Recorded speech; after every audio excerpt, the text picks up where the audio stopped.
Welcome to the Celebrate Brave podcast. I'm Nicole Steinbach, your host and the International Bravery Coach, on a mission to redefine brave, how we identify it, live it, and most importantly, celebrate it. Because when you build your brave, you change your world, and that changes the world. Talk about something to celebrate. Let's go. Hello, brave people. Today, I'm going to address a misunderstanding, a misconception that comes up somewhat frequently when I'm discussing my Build Your Brave framework with new groups of people. And that misunderstanding is that you have to know where you're going before you start building your brave. This is not true. This is so not true. And let me be even more specific. You are A-OK when you're not sure exactly where you're going. Okay, you are A-OK. And for some of us, maybe many of us, I know I put myself into this category for sure. It's A-OK if you don't know where you're going at all. Too many people, and speaking from experience, too many people, especially women in technology, who are implicitly and sometimes explicitly told that we're super lucky to even be in this space, which is a load of bull crappy, but y'all know that already. Right? We get used to and we accept, we settle into okay. This job is okay. This manager is okay. My salary is okay. It's all right. And it would take so much energy to do a shift. And this is okay. And quick side note, this idea that I don't have the energy to find something because my job takes so much energy because it's quote unquote okay. Let me tell you something, personal experience, but also the experience of tons of my clients. That job, that energy that's required to be okay or even worse than okay, it sucks the energy from everything else.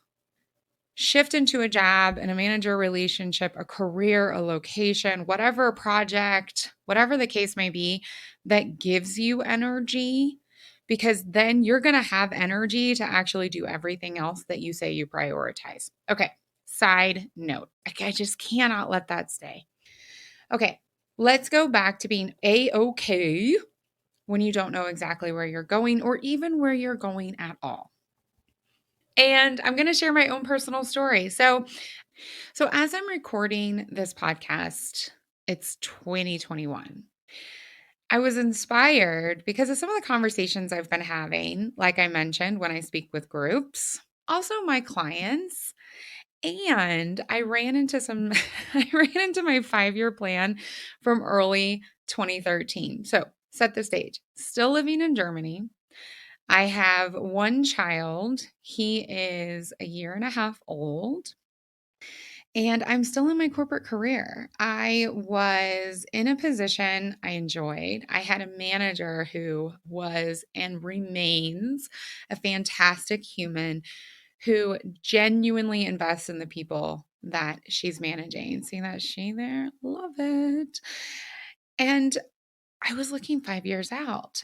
I laughed so hard when I saw this. So my 5-year plan included either a move to Asia or a role focused on Asia, driving transformation across this amazingly diverse, incredibly fascinating, especially for a girl from Ohio, right? Fascinating cultures, languages, approaches, teamwork styles, etc. And I wanted to be leading a team. So that was the 2013 5-year plan. Either in Asia or focused on Asia, driving transformation inside of a company leading a team. Okay. And then I discovered I was pregnant, which was kind of news. Discovered I was pregnant. And the pregnancy and the birth were eventful. Let's just say it that way. I ended up 6 months on bed rest. It was fantastic. The company I was with, the strategy completely shifted. And suddenly, Asia, the APJ area, was carved up in these different ways, and the innovation centers were actually shifting. So it wasn't very interesting anymore to be driving transformation for me. I'm not saying their strategy was wrong. I'm just saying it wasn't very interesting for me. And then, now this is all over like 2 years, I think. And then I was offered the chance to work with the new head of transformation inside of a specific business unit, marketing. The opportunity to work with the new CMO, who also was one of the, I believe, 3% women of color. She had an Asian background. Oh, I just put that together. Anyways, and she was new to the company, and I found her introduction and her way of being very fascinating. And this was, I think, a year after I got the chance to work with the new transformation lead, I think SVB or something, and the CMO, I was offered the chance to work with an incredible leader in both tech and in the DEI spaces. So, did not go to Asia, did not focus on Asia. A lot happened. I actually moved to the United States in early 2016, and that was not on my plan. Not on my plan at all. And if we go past that 5-year plan, I had zero intention, even as late as 2017, to return to consulting, to leave an executive role, to leave a corporate situation and go back into consulting. And quite frankly, even though I had been coaching for a while, it wasn't even until early 2018 that I was willing to call myself a coach at all. I was doing the work, clients were seeing the results, and I still wasn't even calling myself a coach, right?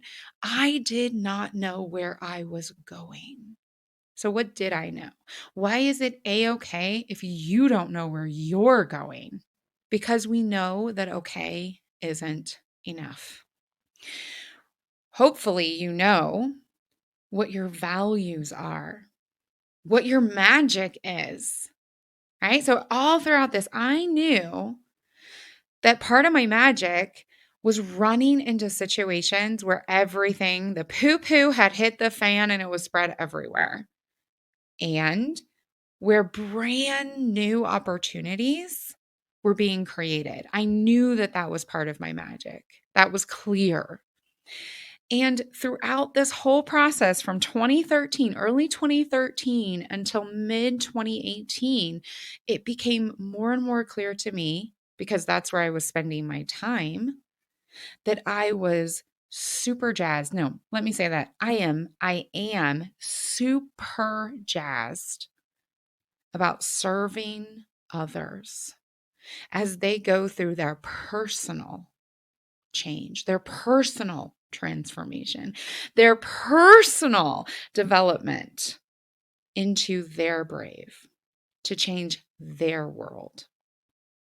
Look, clearly, I do not know exactly where I'm going in 10 years. I'll be 50 and fabulous because I'm 40 and ferocious and fierce. Ugh, I'm so excited to be 40. But what I do know is that it is A-OK to know where I serve, how I serve, and to step forward with ever more clarity. Tell it to your dentist. Ever more momentum. Experience it like a kindergartner. And to own it like a boss. Don't get twisted. You don't need to have ultimate long-term clarity. It's enough to know that you want more. Thanks again for listening today. If you are ready to build your brave for more money, deeper relationships, and more opportunities in your life, reach out to me, Nicole Trick-Steinbach. I would love to help you. And please remember to rate and review this Celebrate Brave podcast so that more people can support our movement to redefine brave, how we define it, live it, and celebrate it.